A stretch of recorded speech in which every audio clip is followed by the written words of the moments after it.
कल की रैली के बाद ये बेहद साफ हो गया है कि अब आम आदमी पार्टी की टक्कर सीधे बीजेपी के नेता और प्रधानमंत्री नरेंद्र मोदी से है। आखिर कैसी रहेगी ये टक्कर? आम आदमी पार्टी के वरिष्ठ नेता मनीष सिसोदिया हमारे साथ हैं। सिसोदिया जी, कैसी टक्कर रहेगी? क्या सही में पहले जब आप मान रहे थे जगदीश मुखी से आपकी टक्कर है, आपने प्रोजेक्ट भी किया, जगह जगह ऑटो में आपने पोस्टर्स लगाए, मुखी वर्सेस केजरीवाल, लेकिन अब आपको लगता है कि मोदी जी फ्रंट पे आ गए हैं और आपकी सीधी लड़ाई नरेंद्र मोदी से है? हमारी सीधी लड़ाई तो जी भ्रष्टाचार से है, महंगाई से है।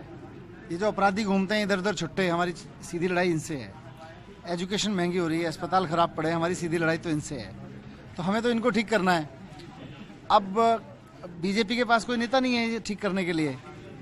सेंटर में भी इनको देख लिया, 7 महीने में इन्होंने ठीक नहीं कर पाए। हमने 7 हफ्ते में जो कुछ कर दिया था, ये बेचारे 7 महीने में उसका एक अंश भर नहीं कर पाए। यहाँ पर रिश्वत नहीं रोक पाए, स्कूल की हालत खराब पड़ी है, महंगाई बढ़ रही है, सारी चीज़ें तो इनके कंट्रोल से बाहर जा रही हैं। दिल्ली में इन्होंने कुछ नहीं किया।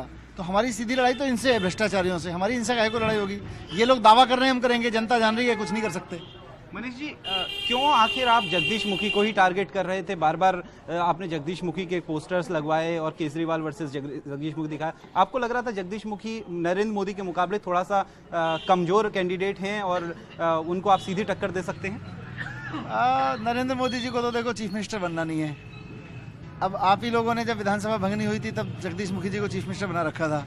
आपके चैनल पे मंत्रिमंडल के नाम तक चल गए थे। आपके चैनल पे मैं देख रहा था, एक बार चला था, 4 कांग्रेस के कौन कौन से सांसद टूट के आ रहे हैं, उनको कौन कौन से पद मिलेंगे, जगदीश मुखी जी सीएम बनेंगे, आप ही लोगों ने चलाया था। हमें लगा अगर जगदीश मुखी जी सीएम बनने वाले हैं तो अरविंद केजरीवाल का सीएम कैंडिडेचर और जगदीश मुखी का कैंडिडेचर दोनों में तुलना होनी चाहिए। बीजेपी के पास और कोई चेहरा नहीं है। आप ही लोगों ने निकाला था जगदीश मुखी जी को भी। तो या तो बीजेपी बताए कौन चेहरा होगा। प्रॉब्लम पता है क्या है? प्रॉब्लम यह है कि मान लो मोदी जी कहते हैं झाड़ू लगाओ, तो बीजेपी के पास एक नेता नहीं है जो ईमानदारी से झाड़ू लगवा सके। उनके नेता आते हैं, कूड़ा बखेरते हैं, फोटो खिंचवा के चले जाते हैं। कल को मान लो बीजेपी की सरकार बन गई यहाँ, मोदी जी ने कहा महंगाई कम करो, तो यहाँ कंधे पे लिख लिया मोदी, उसने शोल्डर बैक शोल्डर पे लिख के महंगाई खत्म हो गई है। मोदी जी को फोटो भेज देगा वो नेता, कहेगा जी महंगाई कम हो गई। जनता तो दुखी हो रही है। मोदी जी कहेंगे ईमानदारी से काम, एक मिनट, मोदी जी कहेंगे ईमानदारी से काम करो।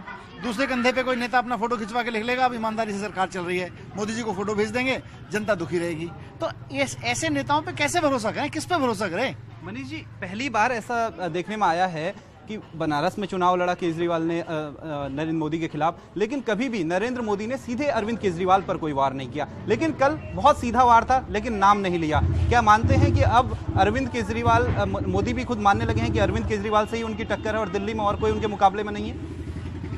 बीजेपी की, जैसे मैंने बताया, प्रॉब्लम यह है कि उसके पास ना तो कोई नेता है और ना दिल्ली के लिए कोई एजेंडा है। दिल्ली का चुनाव वो क्या किस रूप में लड़ना चाहते हैं? अरविंद केजरीवाल को गाली गलौज देख करके।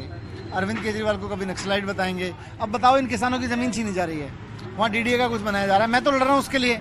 अब किसानों की ज़मीन के लिए लड़ना अगर नक्सलाइट है तो है। आप अगर किसान गलत तरीके से इन किसानों की ज़मीन छीन रहे हो, पिछले 50 साल से किसान उस पर खेती करते आ रहे हैं, और आपका डीडीए उठा के छीन लेगा उसको, तो लड़ेंगे हम लोग।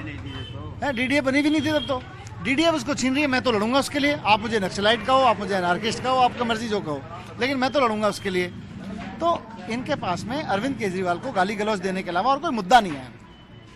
ये थे आम आदमी पार्टी के वरिष्ठ नेता मनीष सिसोदिया, जो बिल्कुल साफ कह रहे हैं कि बीजेपी के पास कोई एजेंडा नहीं है और वो केजरीवाल को केवल, अरविंद केजरीवाल को केवल गालियां दे रहे हैं और उनके पास कोई एजेंडा है नहीं है, और उसके अलावा उनके पास दिल्ली में लड़ने के लिए कोई चेहरा भी नहीं है।